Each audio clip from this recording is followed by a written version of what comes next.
में श्री राजदीप रॉय। महोदय धन्यवाद। राष्ट्रपति की अभिभाषण पर राष्ट्रपति जी को धन्यवाद देते हुए मैं संसद में कुछ बात रखना चाहता हूं। पहला बात है, सिटीजनशिप अमेंडमेंट बिल लेके घमासान मचा हुआ है देश में 2 महीने से, और मैं उस प्रदेश से आता हूं जहां पे सिटीजनशिप अमेंडमेंट बिल का सबसे बड़ा असर हुआ है। I am probably one of the direct beneficiaries of citizenship amendment act.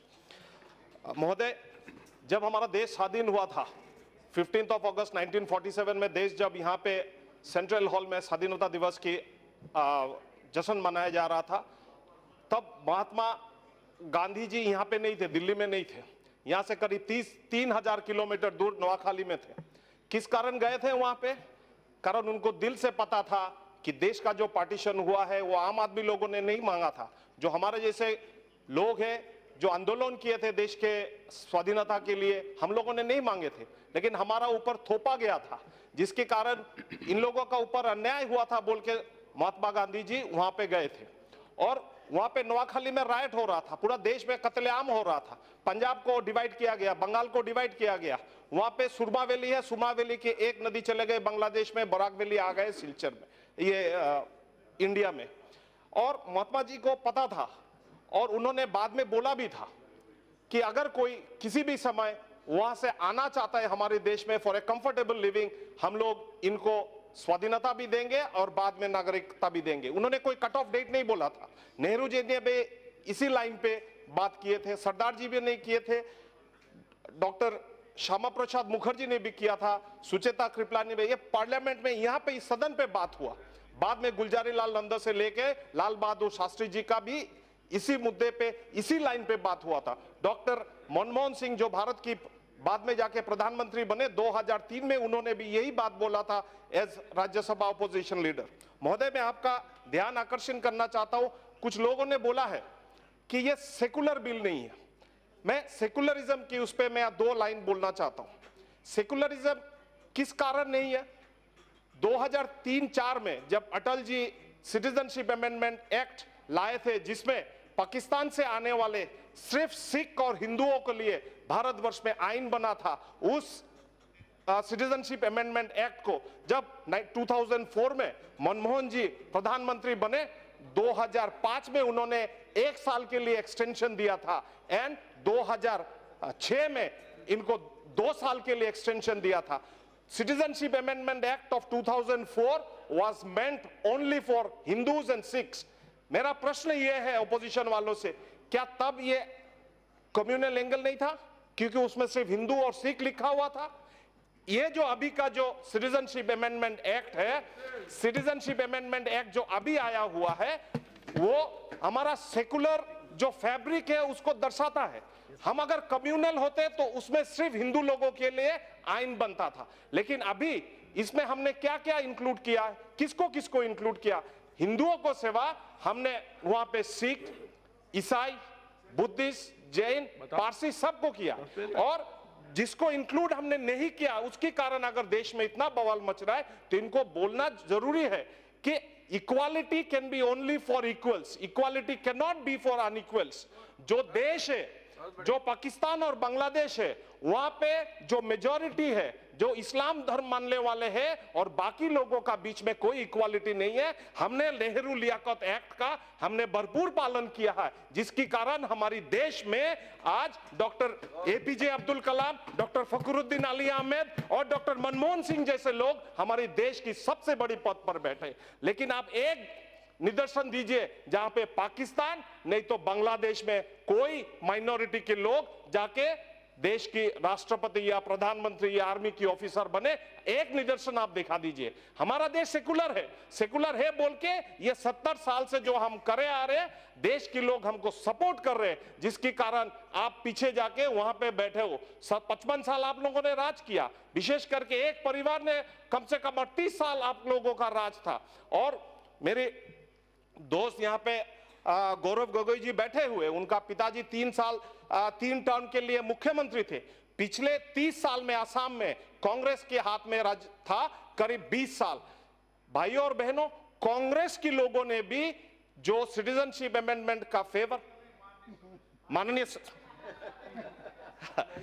माननीय सदस्यगण, तो हिंदी में गलती हो जाता है कभी कभी, माफ कर दीजिएगा। अच्छा, तो कांग्रेस के लोगों ने भी असम में इन्होंने रिजोल्यूशन लिया है, लेकिन दे सफर फ्रॉम, मैं डॉक्टर हूं, कांग्रेस का बीमारी अच्छी तरह से जानता हूं। Congress suffers from selective amnesia.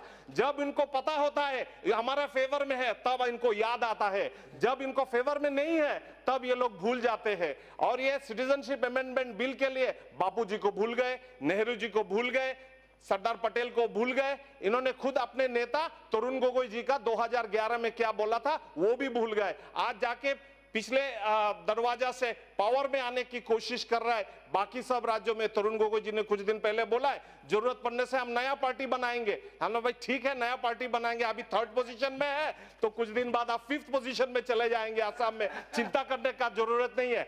आज का दिन में असम का लोगों ने सिटीजनशिप अमेंडमेंट बिल को बहुत बड़ी तरीके से स्वागत किया। पहले इन लोगों को समझाने में हमारे कुछ दोस्त थे ऑपोजिशन लोगों ने, इन्होंने और उल्टा चोर कोतवाल को डांटे, उन्होंने जो मन में आया वो मर्जी किया। और देश की जब आईन कानून व्यवस्था जो लोगों ने तोड़फोड़ किया इनके ऊपर व्यवस्था लेने लग गए तब अभी सब आंदोलन ठंडा पड़ गया। और आज का दिन में नॉर्थ ईस्ट में शांति का वातावरण है।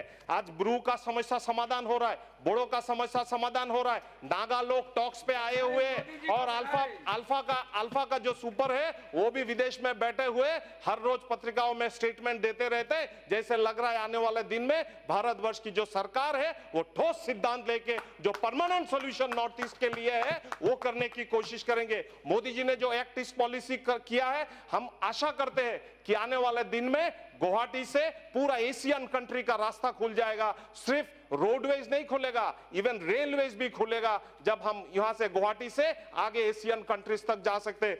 और राष्ट्रपति जी के अभिभाषण में और एक बात बोलना चाहता हूं महोदय, और एक बात बोल के मेरा बात खत्म करना चाहता हूं। हालांकि मैं डॉक्टर हूं, देश में आज स्वास्थ्य व्यवस्था कैसे किस पगार पे आके खड़ा हुआ है वो बोलना चाहिए, क्योंकि देखिए सिटीजनशिप अमेंडमेंट एक्ट के लिए कुछ असेंबलियों में ये लोग डिसीजन ले लेते हैं। अरे भाई ये स्टेट का सब्जेक्ट है ही नहीं है, it is not even a concurrent subject, you do not have the power to discuss citizenship. जब ये सिटीजनशिप कॉन्स्टिट्यूएंट असेंबली में डिस्कस हुआ था, डॉक्टर अंबेडकर ने बोला था ये एडॉक सिस्टम है, जब भी कोई सिटीजनशिप के बारे में बाद में बात करेंगे it will be empowered, the decision can only be taken in the parliament. अभी आज का दिन में जो आयुष्मान भारत की बात हो रहा है, जो एक जुगांतकारी एक सिद्धांत है मोदी जी ने लिया है, उसमें 10 करोड़ लोगों का करीब 10 करोड़ फैमिली 50 करोड़ लोगों के ऊपर असर पड़ेगा, 5 लाख रुपया करके लोगों को मिलेगा चिकित्सा व्यवस्था के लिए। आज का दिन में